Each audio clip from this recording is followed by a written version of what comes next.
നമസ്തേ friends, നമുക്ക് ഈ 108 എന്ന സംഖ്യയ്ക്ക് സ്പിരിച്വാലിറ്റി ആയിട്ട് എന്താണ് ബന്ധം? അതായത് നമ്മളിപ്പോൾ 108 ഇപ്പോൾ ഗായത്രി മന്ത്രം എടുത്തു കഴിഞ്ഞാൽ നമ്മൾ ഓം നമഃ ശിവായ പറഞ്ഞു കഴിഞ്ഞാലും അല്ലെങ്കിൽ ഒരു രുദ്രാക്ഷത്തിലെ മണികൾ നോക്കിയാലും യോഗയിൽ സൂര്യനമസ്കാരം 108ആണ്. എന്തുകൊണ്ടാണ് ഈ സ്പിരിച്വാലിറ്റിയിൽ 108 എന്ന സംഖ്യയ്ക്ക് ഇത്ര പ്രാധാന്യം? നമ്മൾ അതിൻ്റെ കാരണമാണ് നമ്മൾ നോക്കുന്നത്. ഇതിൻ്റെ പിന്നിൽ യൂണിവേഴ്സൽ ആയിട്ടുള്ള ഒരു റീസൺ ഉണ്ട്. കാരണം എന്ന് വെച്ച് കഴിഞ്ഞാൽ നമ്മുടെ ഭൂമിയും സൂര്യനും തമ്മിലുള്ള ദൂരം നമ്മൾ നോക്കുകയാണെങ്കിൽ സൂര്യൻ 108 തവണ അട്ടിയിട്ട് വെച്ചാൽ മാത്രമേ ഭൂമിയിലേക്കുള്ള ദൂരം ആകത്തുള്ളൂ. അതായത് 108 തവണ. അതായത് അതുപോലെ തന്നെ ചന്ദ്രനും ഭൂമിയും തമ്മിലുള്ള ദൂരം, അതായത് ചന്ദ്രൻ 108 തവണ അട്ടിയിട്ട് വെച്ചാൽ മാത്രമേ ഭൂമിയിലേക്കുള്ള ദൂരം ആകത്തുള്ളൂ. അപ്പോൾ ഈ 108 എന്ന സംഖ്യയ്ക്ക് പ്രപഞ്ചവും നമ്മുടെ ഹ്യൂമൻ ബോഡിയുമായിട്ട് വളരെ അഗാധമായിട്ടുള്ള ഒരു ബന്ധമുണ്ട് ഈ 108 എന്ന സംഖ്യയ്ക്ക്. ഓക്കെ, രണ്ടാമത്തെ കാരണം എന്ന് വെച്ച് കഴിഞ്ഞാൽ നമ്മുടെ ബോഡി ആൻഡ് എനർജി റീസണാണ്. നമ്മുടെ ബോഡിയിൽ അറിയാമല്ലോ, നമ്മുടെ ബോഡിയിൽ നാഡി എന്ന് പറഞ്ഞിട്ടും മർമ്മം എന്ന് പറഞ്ഞിട്ടൊക്കെ ഉണ്ട്. അതായത് നമ്മുടെ ബോഡിയിൽ 108 മർമ്മ നാഡി പോയിന്റുകളാണുള്ളത്.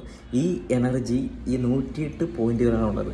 നമ്മൾ ഈ 108 തവണ മന്ത്രം ജപിക്കുമ്പോൾ നമ്മുടെ ഈ 108 മർമ്മ നാഡി പോയിന്റുകളിലാണ് അതിൻ്റെ വൈബ്രേഷൻ ചെന്ന് പതിക്കുന്നത്. അപ്പോൾ നമുക്ക് അതിൻ്റെ എനർജി ഓറ നമുക്ക് കിട്ടുകയാണ് ചെയ്യുന്നത്.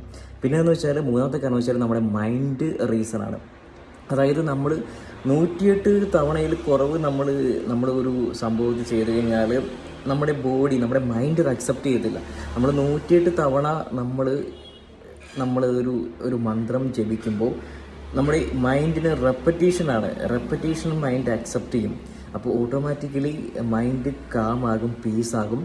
അങ്ങനെ 108 തവണ നമ്മൾ മന്ത്രം ജപിക്കുമ്പോൾ അതിൻ്റെ ആ എനർജി, ആ യൂണിവേഴ്സിൻ്റെ എനർജി നമ്മളിലേക്ക് കടന്നു വരികയും ആവാഹിക്കപ്പെടുകയും ചെയ്യുകയാണ് ചെയ്യുന്നത്. അപ്പോൾ നമ്മുടെ എനർജി അലൈൻമെൻ്റ് ആകുകയാണ്, നമ്മുടെ എനർജി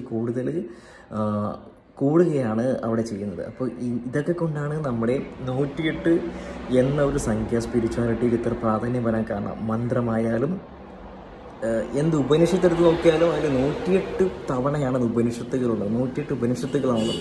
അതാണ് ഈ 108 എന്ന സംഖ്യ. അത് വെറൊരു സംഖ്യമല്ല, നമ്മുടെ യൂണിവേഴ്സൽ, നമ്മുടെ ഹ്യൂമൻ, നമ്മുടെ പ്രകൃതിയുമായിട്ട് വളരെ ബന്ധമുള്ള, അഭേദ്യമായി ബന്ധമുള്ള ഒരു സംഖ്യയാണ്.